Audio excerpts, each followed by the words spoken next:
Hello, this is Gail, and you are joining me on the Entrepreneur Hotline.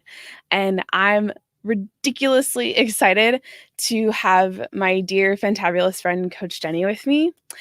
And we're gonna roll right into it because that's how it goes. Oh boy. Hello. Hi, how are you? I'm good. How are you? Wait, good.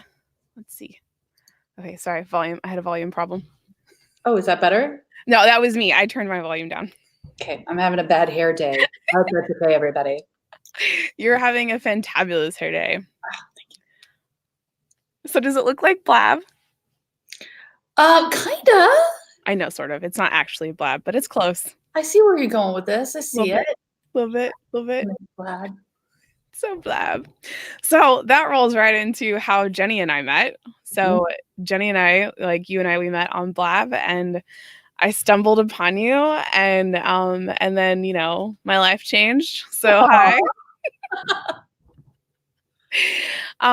So today I'm really excited to have you here with me, and we're just gonna have a conversation. So I'm gonna ask you questions, and you can answer, not answer.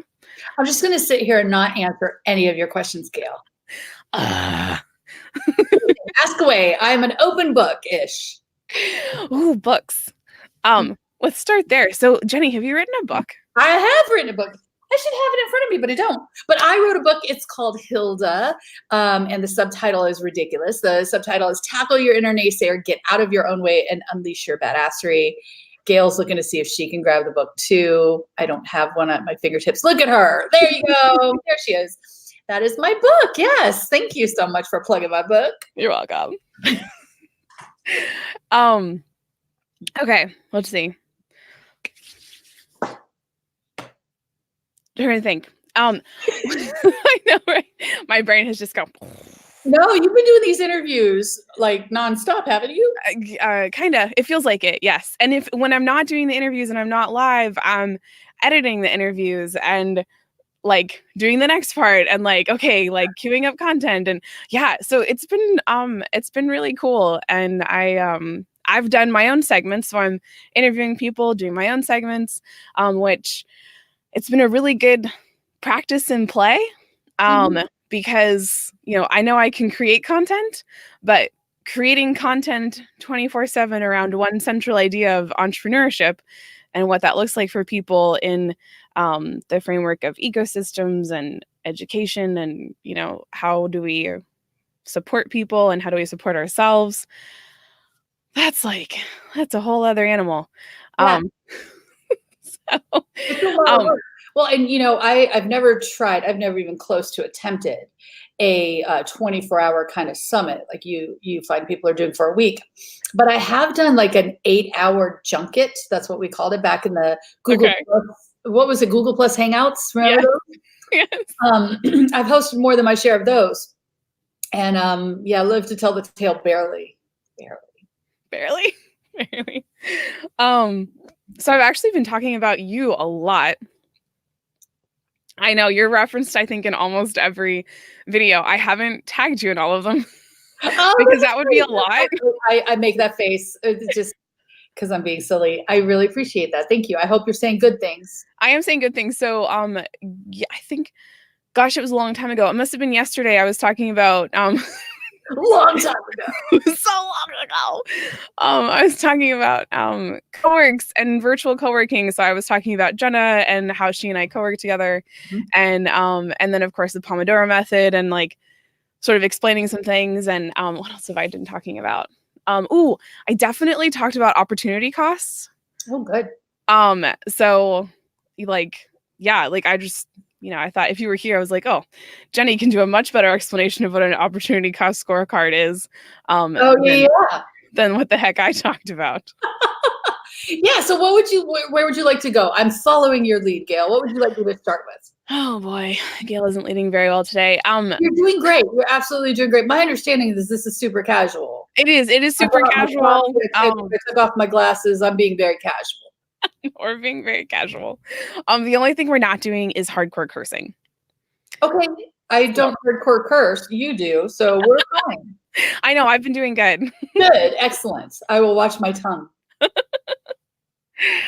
I don't know. I just thought though, I love how you frame things and how you talk about things. So, let's start with, there a lot of, this is where I would say expletive, Yes. because I can't get my mouth to follow my brain. People today have been talking a lot about, mindset and the mental health part. And like, all I could think is, but we're going to talk about get out of your own way, how you do that. Like, Yeah. it's such a great tee off to everything. So, let's, when we have a conversation around, the entrepreneur that's, you know, like me 4 or 5 years ago, that was sitting in their basement going, I really want to do this thing and I'm really excited about this thing, but I just feel like I'm alone. And what do I do when I'm afraid, and the fear part, and it's a lot to cover. So No, I got you. Let's start there.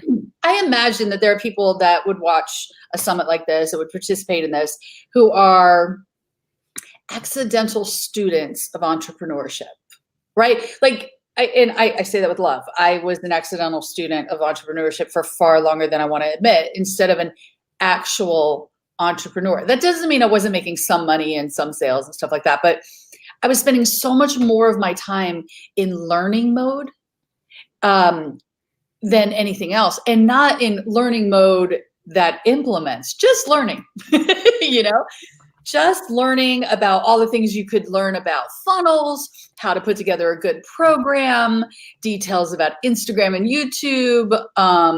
What are all the things we learn? Gail and I are actually in a course about publicity together, like all the things that you could learn that there is to know about entrepreneurship. And it's an extensive, never-ending list. And it's overwhelming. And so if you've decided you want to do a thing in the world, you want to start your own business per se, perhaps, and you say, okay, this is what I'm going to do. I'm ready to do this. So first thing I need to do is learn what I don't know. And then there's this never ending avalanche of what I call info crack, just waiting for you to just have at it. And you don't have like you said, the bravery, like you're scared of implementing because, I just learned from what's his face, and what's his face says that I have to do it this way, but what's her face said that's actually a bad idea. And that's like, so 2018. So is it what's his face or what's her face? And you spend all your time in that muck. Yes. That's what get out of your own way is all about. So I help people who feel like, man, I know I'm on the cusp of something great. I know I have something to offer. I know that people will be wowed by this work, but it's never going to get out there because I'm too afraid of what other people are going to think, or whether or not I can pull it off, or whether or not it's perfect. And sometimes I just don't feel motivated to do it. And so all of those things keep you from being an actual entrepreneur. Right. You've been there before. Yes. Still there. And like, I could feel the universe with all the things I know that I don't know, but also all the things that I feel like I needed to know in order to actually do the thing. And having, that whole societal structure of, this is the grading rubric, and this is what you need to do in order to get an A, and this is how you do it, and we're going to help you get there. And then when you actually get into the world outside of school, you're like, wait, where's my rubric? Where's my curriculum? Where's the grade? And where's my grade? Like in school, especially for us. Now, I was not the valedictorian or anywhere near it, but I like to think of a lot of us as like recovering valedictorians, at least in our brains, because at the end of those terms, we got a grade, right? You got rated. Every test had a grade, every paper had a grade. You knew how you were measuring up. And that was the end. I got this A in trigonometry. Ta-da! Nailed trigonometry. What I do with it next doesn't matter. Got it, right?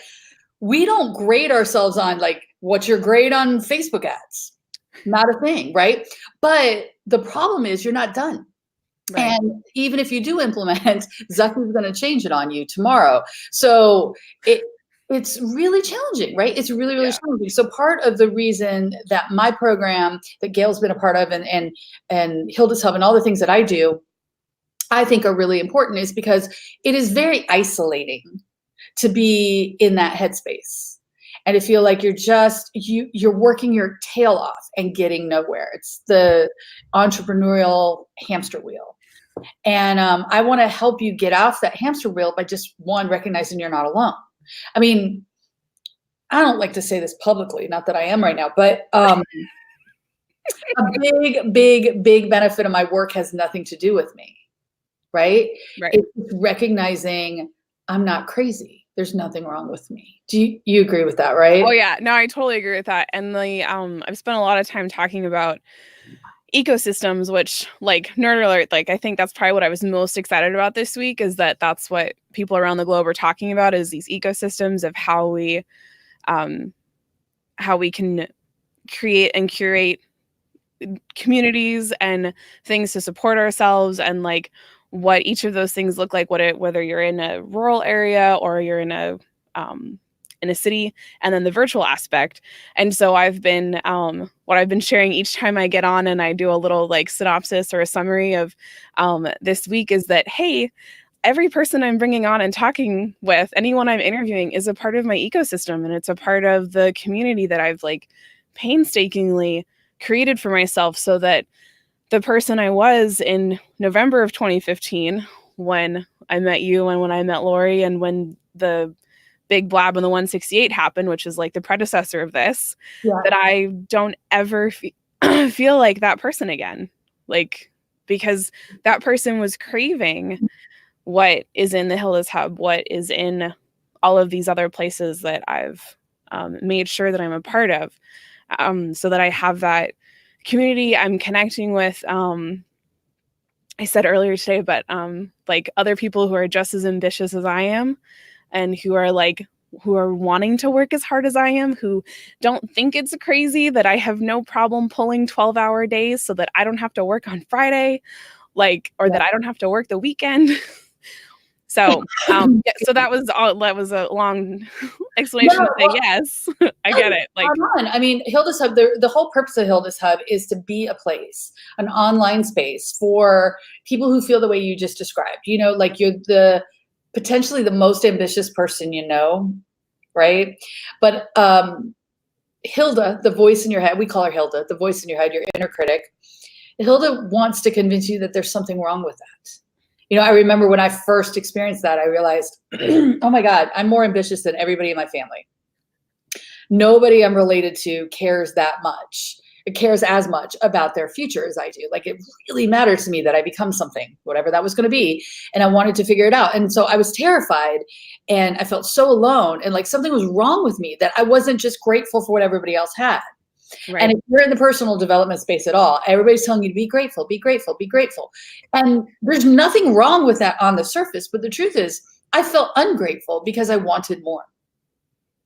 Right. Yeah. And most of the people I work with are exactly like that. You feel like you're super ambitious, maybe more ambitious than everybody else is around. That makes you weird. That makes you one of our misfit toys, and you belong in our world, because once you're surrounded by people who get that, suddenly it becomes more possible to chase those ambitions.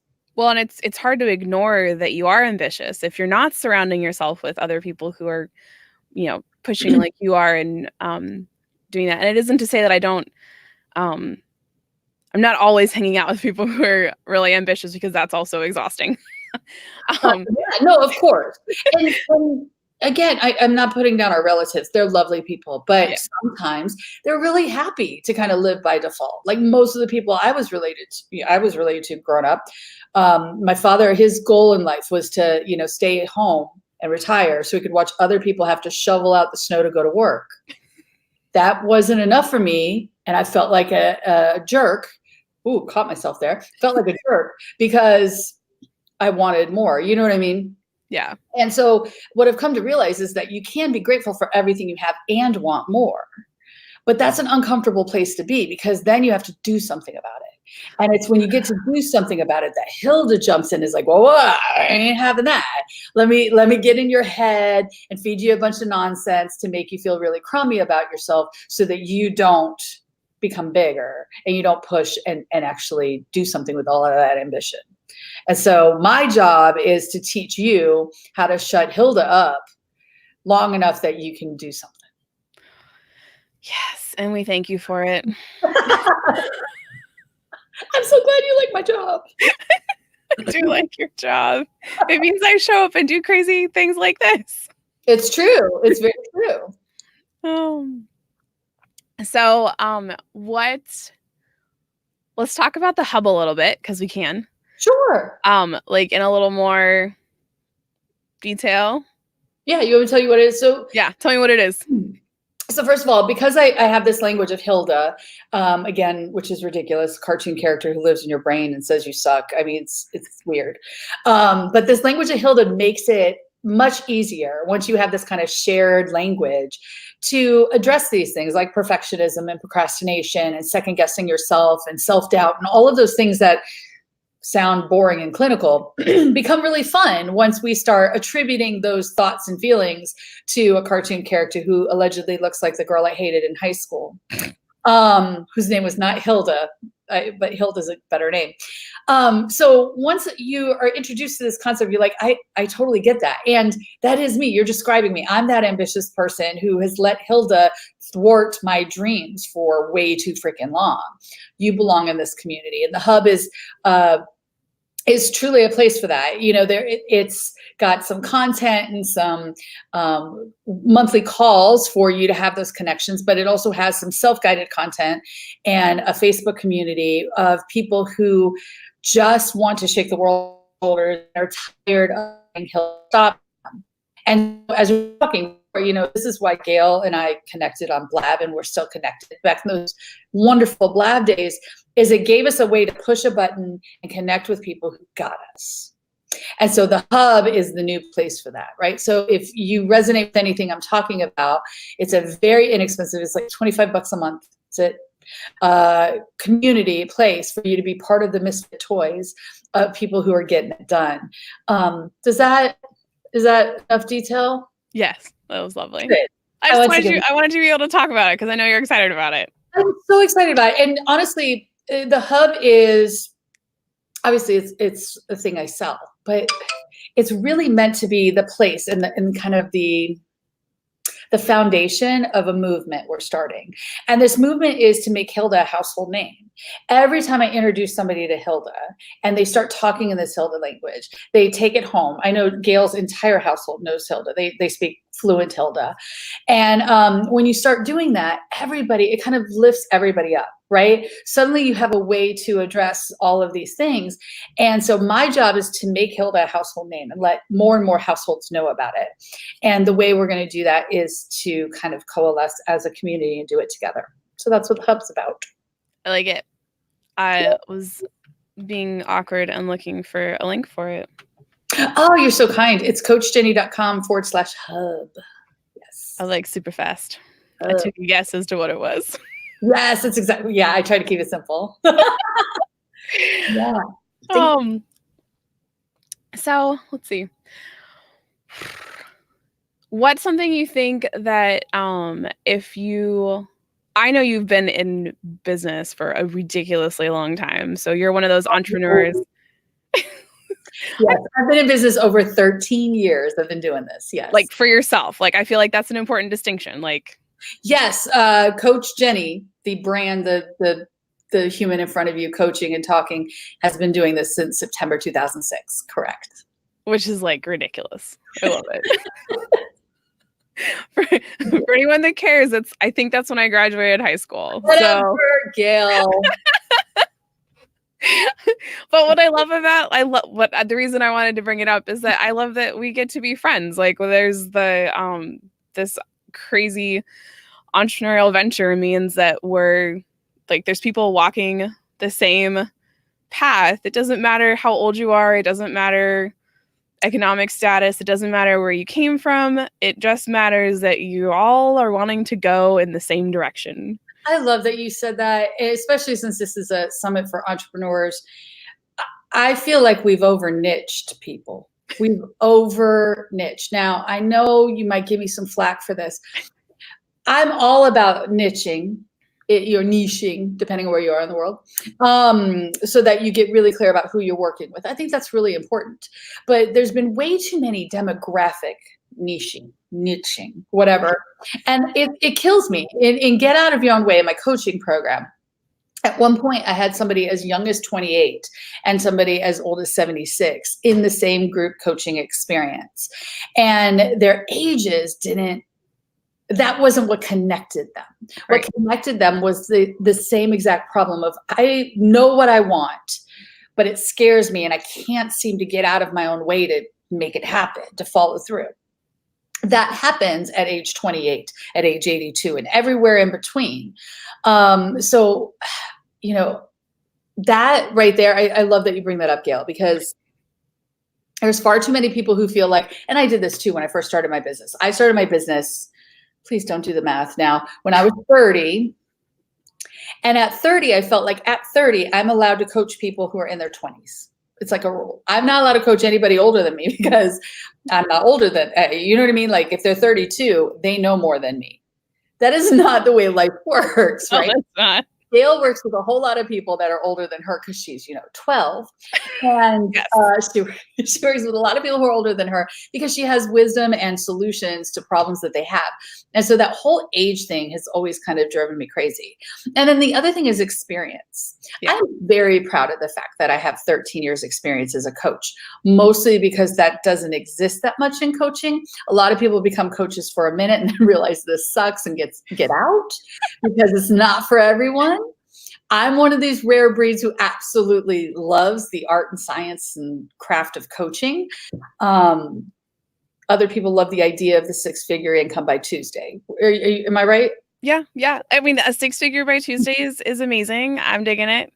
Not opposed to it, but a lot of people think that's what coaching is, and no, there's more to it. You have to actually care about people and listen to their challenges all the time. And I know that's the fly in the Metamucil, as they say, I don't know. I feel like I had a point and my point is gone, except quit niching by age, quit niching by demographics. I know a lot of women niche for women only. I don't personally do that. I understand why some people do that. That's the one I'll give a pass on. Though we want to give a pass if men were like, this is the men only place. So just check yourself on that. But other than that, I wish we would just niche around a problem that we solve more. Do you agree with me, Gail, on this? I do agree. So the reason I actually brought the age thing up just because I've had people in my life who, even though we are on the same life journey, our kids were the same age, like it didn't matter that we were in the same place. Like we second house, like, things that people that I'm running into are usually doing, like they're like a decade or 15 years older than me. Because I was so young, we couldn't be friends. Like they couldn't get past the fact that I was 10 or 15 years younger than they were. And that's okay. Like everyone's allowed to do that. What I have loved about being an entrepreneur and being in these spaces is that, does it wig people out when they figure out how old I am? Absolutely. But I have never once, as far as I know, have anyone decide that they couldn't work with me, couldn't hang out with me, couldn't refer me because of my age. And that part has been, I've just really enjoyed that. And it's one of the things that I look for in communities and in ecosystems, is that are people being, and this goes into inclusion, are people being inclusive of people? Now, to your point about demographics and niching, whatever, we all need to agree on something that, and I can't say never mind, I'm not even going to say it online. But if you are really clear on the problem you're solving, I do feel like there are very specific problems that are,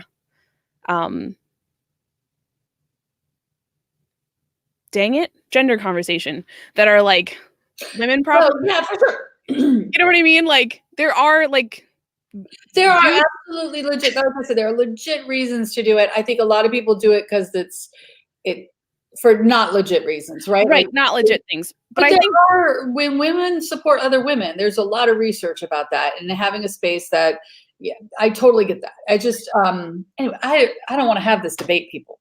But it's like my point was if you're really clear on the problem you're solving, the type of problem you're solving, and how you solve the problem and how you approach it, you're going to attract, in my opinion, usually one gender. So I usually end up working with mostly women because I'm really clear on the problem I'm solving, and 100%. You know what I mean? So like I think that happens to me. So that's another thing. It's because of who you are. It's true. Really tricky little things is that I tend to work with mostly women because women tend to want women mentors. Right. And so I find that to be useful. I have worked with a few amazing men, but they haven't, a lot of men tend to want male mentors and coaches. And I don't think it's wrong to want to be coached and mentored by somebody who looks like you or seems like you. In some respects. But I think diversity is so important. So I really push for some diversity too. It's a tricky little dance that we do in this entrepreneurial world. What I love about online entrepreneurship is so the location independence of it. Gail and I have met in person twice in Chicago. But I live in Los Angeles and she lives near Pittsburgh. Yeah. Like we've never met in each other's state. No. You know what I mean? Like it's kind of amazing. And the fact that we met in person at all is just because I hosted an event that created the excuse. The online world, what's really cool is even though I do prefer to have in-person experiences, this is also IRL. Yes. You know, this is also in real life, having these kind of two-dimensional squares that allow us to really connect with people. I can make you cry just as well if you're behind a computer screen as if we're in person, which sounds awful, but I'm a coach, so it's not that scary. And oh my gosh. So so I did, I think it must've been yesterday. Oh my gosh, it's so long ago. There I go again. How many times am I going to say that in this live stream? So the in real life versus in person. So I am working really hard at I'm trying to remember to say in person because as I said on that live stream was that most of my work life has been virtual, and it is real to me as it is going and hugging someone and talking to someone in person. But it also means that I liken some of what we do and how we meet online to not that we're acting, but it feels like sometimes because it's what's the word? So I've done acting, and then when I come on screen, like I'm not acting, but it is that we pay so much more attention to what people's faces are saying, to their voice inflection, I think online. So I pay really close attention in person too.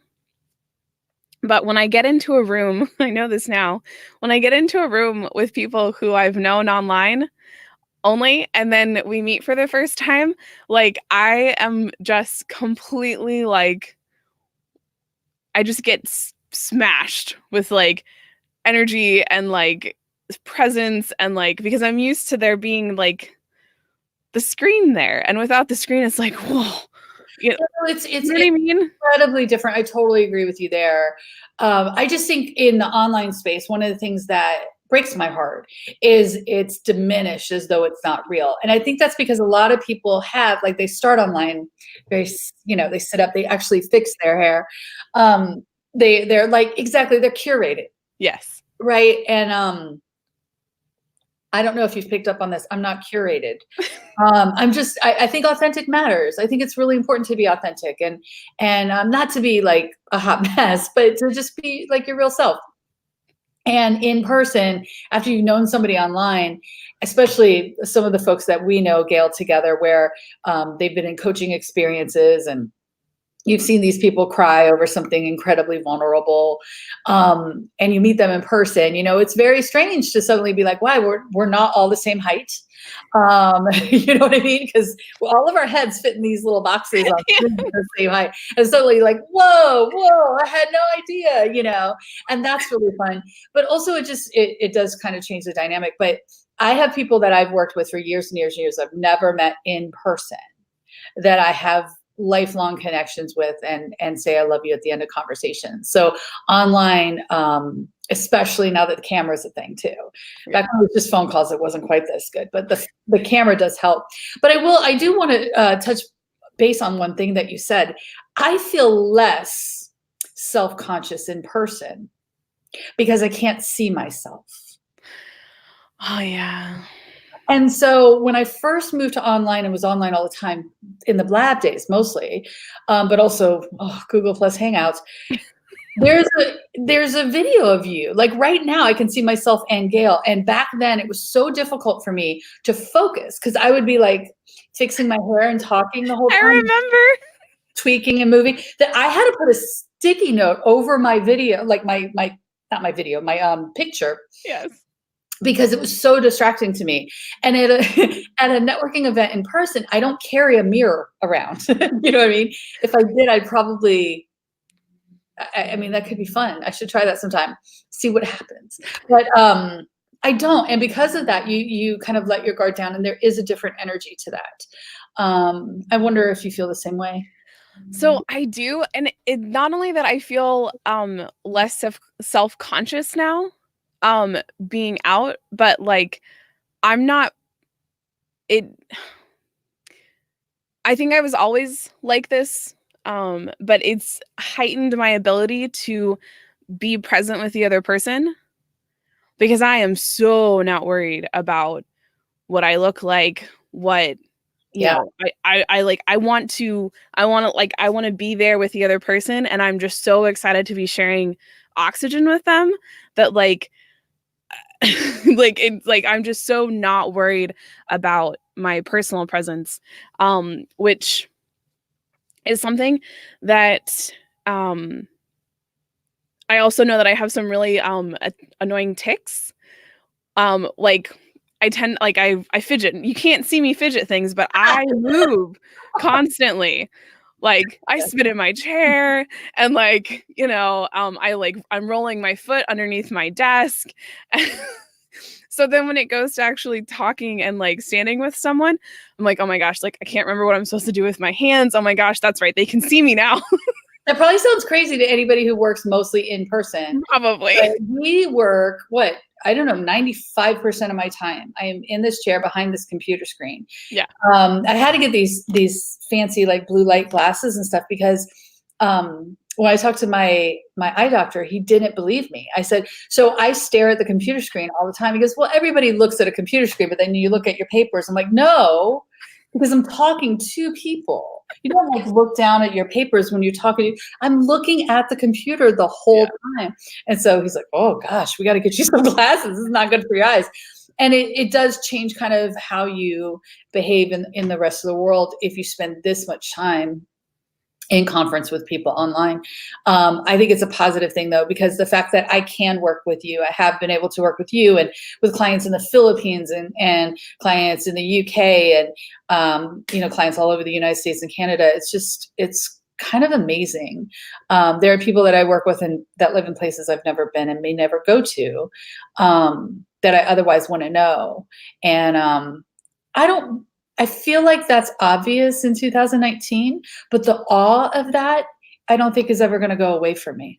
Oh no, it definitely won't ever go away from me. So Lori, just like history wise, or not history, but my co-hosts on this.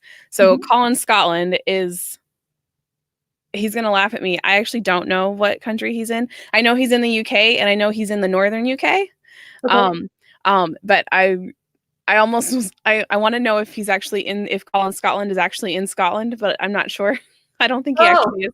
That's what I'm giggling about in my head. I haven't actually gotten to ask him. So now, of course, this is recorded for all time. So Colin, you can yell at me and laugh at me later. A lot of replay for Colin to get through. I think he might be okay. Yeah, it'll be okay. And then Lori's in Denmark. Oh, nice. So like we're playing and like, you know, want to talk about time zone problems. Like we're playing in 3 different time zones. And then each of us have guests in like different time zones. We had someone from South Africa just before you and like all over the place, which I like, it's Like, I just think it's the coolest dang thing. One of my very first clients that I connected with on Elance, which isn't even a thing anymore. She lived in the UK, and her clients, they had a satellite office in the UK, but their main corporate headquarters was in Hong Kong. Oh, And wow. so when I was interfacing with them, like, they're in Hong Kong, and then the team was in the Philippines. My client was in the UK, and like, so we're, interacting. And so just our ability to, the interconnectedness is ridiculous. Yeah, it's really cool. I love it. I don't think the shine will never I never agree. go I mean, away. I will admit to have made a few mistakes with the time zone thing, but worldtimebuddy.com is your Mhm. friend. Do you know this app? It's a website, worldtimebuddy.com. It's the best thing ever because you can literally put in a date like next Tuesday or something, and if somebody's time zone is changing because of daylight savings, it handles that.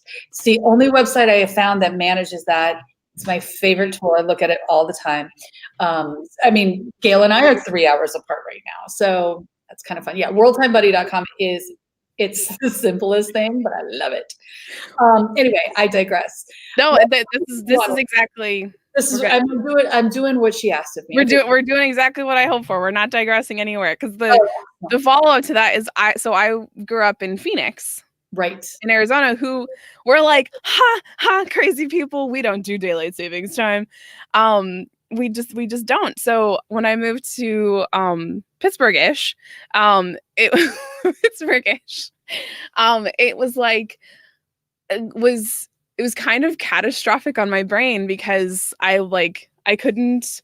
It took me a long time, and I still don't think I'm quite up to par with it, because it happens and I'm like, oh. But Nobody likes daylight I saving. know nobody likes it, but oh my gosh, what I didn't know is that the UK, and like, there's a whole section of the world that goes to daylight savings a week before the US does. Well, and some years it's 2 weeks. Yeah, like it's not It's the same time. That's it's why wild. this is why that app is so important. The Philippines, I had 3 clients in the Philippines. I'm big in Manila. And it's very odd to me. And those 3 people, like their time zones, I might be messing this up. I don't remember if they do daylight savings or not. But when I was working with them, I was living in New York City. And so we had like a 12-hour, sometimes 13 hours, sometimes it would make me crazy. But yeah, a lot of these different places I've had to look at it like, when does theirs change? And the UK is definitely one of those wonky ones. Yeah, that's probably the only thing that I'm shocked at how many times over 13 years I have made mistakes on is time zone. You really should have it down by now. You would think so, but I don't. I just don't, because things change. Like, oh my gosh, Arizona clients are a pain in the butt because they don't come with you. You know what I mean? Suddenly you're the same time. Now you're not the same time. It's yes. We just need to get rid of daylight savings time just for the online space, period. That would be good for me. I would like that. That would be good. Can we bounce back? You mentioned something about opportunity costs. What were you guys talking about, and how can I help with add to that? So I'm pretty sure I was talking to myself. Oh. But I was talking, hold on. It was yesterday, so it was ecosystems. It probably had to do with, I think I was thinking about collaborations and communities and the opportunity costs that come with choosing one thing or another, and specifically for people who are starting out, who have probably a limited budget, and that there's energy opportunity costs, there's time, there's money, and they aren't always all equal. Right. So I didn't actually give an explanation really at all as to what you might talk about in a few seconds. You want to talk about that? Yeah, so let's do that, because I didn't cover like in detail at all. I just was like, hey, there's these things called opportunity costs, and when Jennie comes on tomorrow, maybe we'll talk about it. Yeah, no, I'm happy to talk about it. So opportunity costs, not a Coach Jennieism, right? Like anybody who's in economics in high school knows that opportunity costs are the things that you lose out on to say yes to something else. So when you say yes to something, here's what that costs. So when you say, for example, when I said yes to do this conversation. I was going to say a talk. This is clearly not a talk. No, it's a conversation. To be on the Entrepreneur Hotline, then the opportunity cost is my clients could not book that time on my calendar, and I had to wear a bra. You know what I mean? No, just kidding. Like whatever these things cost, like these are the things that you are inadvertently choosing as well when you make that choice. So I have a tool that I use in my coaching practice called the Opportunity Scorecard, because when I started as an entrepreneur, I said yes to anything and everything. And I don't think there's anything wrong with that. I think there's a period, our friend Jenna would call it a season. There's a season where you want to say yes to everything. You want to just try everything and experiment with everything. But you get to a point where like your business starts taking off, and every time you say yes to, say, a collaboration, like you just brought up, Gail, you say yes to a collaboration, what is that going to cost you? What does that mean you can't do? Because you, me, Oprah, Beyonce, we all have 168 hours a week, right? Like they have an entourage and a team, but it's still 168 hours a week. There's only so many things that we can do, and we all want to still have lives. So I like to push people to really think about what is on your opportunity scorecard. And what that means is this is something you're thinking through before an opportunity is presented to itself, so that you have some kind of criteria set up for deciding whether or not that opportunity is even worthy of consideration. That language is really important. What I'm not saying is you're creating a scorecard of like, this is a 5.2, and so this is a 5.2, kind of like there's no numbers, okay? What you're doing is just creating this qualitative list of things to figure out whether or not something that comes your way is worthy of your consideration before you even decide on it. And that makes such a difference, because Hilda wants every decision to be emotional, right? Well, isn't it? Everything has to be well, yeah, emotion is nice, but I want your emotions to be the deal breaker, like the not deal breaker, the tiebreaker. But I want you to have a thoughtful way. So the way that this works, and we talked about this before, is you want to think about what are the minimum musts, M-U-S-T-S. I don't say that very well. The things that have to be present for an opportunity to be worthy of consideration. Okay. Thank you so much. You're welcome. And what are the deal breakers on the other side? Okay, so a minimum must is something that has to exist in order for me to consider this. And a deal breaker is if this exists in this opportunity, it's not for me. Now, I use both of those words because our brains think differently, right? I don't know, collaboration. We'll take collaboration because you brought it up. Maybe for me right now, collaboration is a deal breaker, right? If there's a collaboration involved, I'm not looking at it right now. I'm overly collaborative and I need to focus on my individual solo projects, and I got to stop just getting sucked into collaboration. So it's not worthy of consideration. There's no emotion involved. That's a deal breaker for me. Or somebody else, that might be a minimum must. The minimum must is it has to be collaborative or it's not fun for me. If I'm working completely solo, that's not the kind of opportunities I'm looking for, right? And so allowing yourself to decide what those things are. And then another piece of this is, what are the opportunity costs? By saying yes to this, by considering this opportunity, what will I have to give up, or what will have to wait in order for me to make that a thing? So thinking through those before there's an opportunity in hand is game changing, right? Because now you can think, okay, Hilda's not involved. She's not getting me to second guess anything. I'm just saying, right now, for what I have going on for the rest of this quarter, I'm not going to accept any opportunities to collaborate. And I'm looking for the minimum must that it has to be there is it has to fit into a Monday through Friday, because I'm not looking for any Saturday things. Okay, now that I have just those two pieces of data, if somebody calls me up and is like, hey, we would love for you to collaborate on a panel this upcoming Saturday afternoon, that no is already written. Yeah. And I don't have to have the emotional roller coaster. Is this making sense, Gail? Yes. Yeah. I love that you're giggling. Why are you giggling? Because I love having the no written already.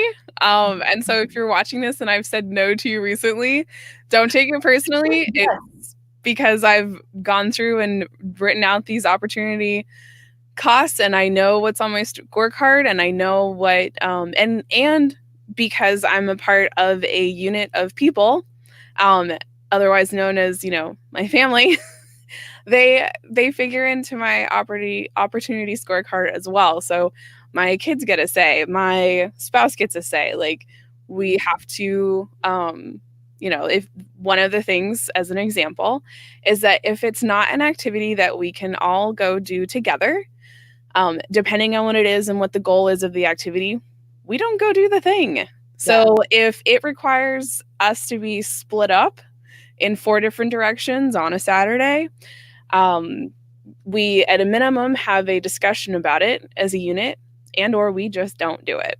So there are not 3 little humans running around playing soccer, for instance, because that would require me to literally be somewhere every single minute of every Saturday for like 10 weeks separately, and trying to get different places. So that's one of those pieces on my scorecard. So I've loved being able to really emphatically and genuinely say no.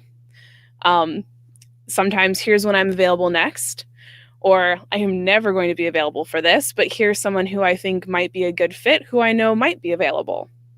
Yeah, and this also works with, going back to our niching story and the problem you solve, it also works with like adopting a selfish approach to your coaching practice or business for your clients. And what I mean by selfish is I am unapologetically extraordinarily selfish about the people I coach. And what I mean by that is I like to coach people that fascinate me because I do my best work with those people. And that probably sounds really kind of like a jerk, right? Like you should coach anybody who needs you. I don't think so. There are so many coaches. There are 6 coaches that just became coaches in the time I started the sentence, Yes. That there's so many coaches out there for everyone that I can be particular about the people I work with. And I want them to be doing something or just be humans that fascinate me in some way, because I'm going to enjoy that work more and they're going to get even better benefit because of that. And so using the opportunity scorecard with that, a minimum must for me is that in order for me to say, yes, you can get on my calendar and work with me as a client, we have to have met first. So I have a coaching program that a lot of other people would be like, yeah, if their money is green, they're in. But that's not the case for me. I say no to more people than I say yes to when it comes to offering them the opportunity to pay me. Because then the people that are inside of that program, I have personally vetted. And I think everybody that's there is incredibly grateful for that. Do I make some mistakes? I'm sure I do. But by using that opportunity scorecard, that's an opportunity cost I'm willing to bear, is losing out on that potential money to be able to work with people that I just adore. And somebody I don't click with right away, I still think you're an amazing human being. I just don't think I'm the coach for you. And so that's been those kinds of things, the opportunity scorecard has helped me kind of figure those things out and be more selfish and intentional in my business, which means I do better work. And I think that's important. Yeah, no, I think it's really important. I don't work with every business. I don't say yes to everyone. And if I know that I have no problem saying, I don't think we're the right fit. Here's 3 people that I think would be amazing for you to work with, and I think you'll be a great fit. So one of the things I've loved about being in this space and having my ecosystems built is that I have that list of, people I've vetted, other, depending on what capacity I'm running around in, of like, here, this is where, I think you might be, and come see me after you've done this, this, and this. Right, it just changes it, because one of the things I talk about in my coaching practice a lot is the coulds. Every coach talks about shoulds, and don't let anybody should all over you, don't do what you should or shouldn't do. And I talk about that too, of course. It's like coaching 101, we have to. But the coulds are insidious. Those things that we could do. I could work with just about anybody who wants to get out of their own way. I don't want to. Right? I want to work with certain kinds of people. I could put together a business about, or a course or something on why I love live streaming, right? Because I really love live streaming. But that is not my jam. It's something I enjoy to use for me, but don't want to. And so learning how to separate your coulds from your want tos is really hard, especially when you're new as a new entrepreneur. Yeah. I personally have made the mistake. I know Gail's made this mistake. I know like most of the people listening to me have made this mistake of one person says, hey, you know what would be so great is if you did this, and then go out and spend 6 months building it. That person disappears and doesn't buy it. But you did it because you could. And you didn't stop to ask yourself, is that the business I want to be in? The opportunity scorecard is going to also help make sure that you don't fall into the trap of coulds, because I don't want to live there. We do not want to live there. Nope. No, I have a lot of coulds. I've done a lot of coulds. Oh my gosh, I've done so many coulds. I feel like I probably spent the first, so I've been working legacy recorder and doing legacy recorder for 4 years. But I've been freelancing and ghostwriting and doing those things for the better part of like 10. Yeah. 10 years, maybe longer. I mean, it depends on when you want to look at it, but like 10 to 12 years is how long I've been freelancing, working for myself and doing those sort of things. And the amount of coulds that I have done in that amount of time is insane. And I think the first 2 years or more of legacy, while they were necessary, there were so many coulds with legacy. And and I didn't have the opportunity scorecard then to be able to suss out what it was. I had to spend time first to figure out, oh wait, this is something that I could probably do, but I have to decide if it's something I want to do right now, or if maybe it should come later, or never at all. And here's the thing, sometimes you don't know ahead of time. So I also want to give everybody a permission slip and a pass. If you're like, well, I could do this, I don't know if I want to. And I won't know if I want to until I've done it. So the last thing I'll say on the opportunity scorecard is, as you start doing this, here is an unintended consequence. You're going to suddenly be like, okay, now that I've said these are the new rules for new opportunities, what am I already doing? And when you look at what you're already doing and you put it against your scorecard and you're like, oh my gosh, I don't want to do this anymore. That is really scary, right? Like it's really hard, especially if it's like a moneymaker or it's working for you. So figuring out how you're going to uncommit to something becomes the next piece of it. So that's my warning of the opportunity scorecard. So somehow we've flown through an hour. So I didn't mean to talk over you. I apologize. No worries. Do you have any parting thoughts or whatever you'd like to throw zingers in, or throw a zinger in? She's just putting me on the spot. Listen, if you resonate with what I've talked about with this Hilda thing, here's the good news. She doesn't have to win. So just figuring out that there is a Hilda is half the battle. Raising your awareness to when she's talking and telling you that you suck, and realizing that's not you, it's this cartoon character who lives in your brain. That's half the battle. If you want to work on the other half of the battle, we should talk. Let me know. I love it. Yay. Thank you, Gail. Thank you, Jennie, for coming. I really appreciate you taking the time today. For sure. All right. So goodbye, lovely people. Thank you for watching. And thank you for watching the replay. If you happen to be watching the replay, make sure to check out the amazing links we threw in. There was a link for the Hilda's Hub, and which is a fabulous place to be if you're not there yet. And the World Buddy Timer, which I actually had not seen that before, so that's amazing. I usually just do the math in my head from Greenwich Mean Time, which is like crazy town. So there's that. And then we talked about the opportunity scorecard. So if you want to learn more about those things, you do actually have to go get in Jennie's world to actually implement that stuff. So I shall see you again soon.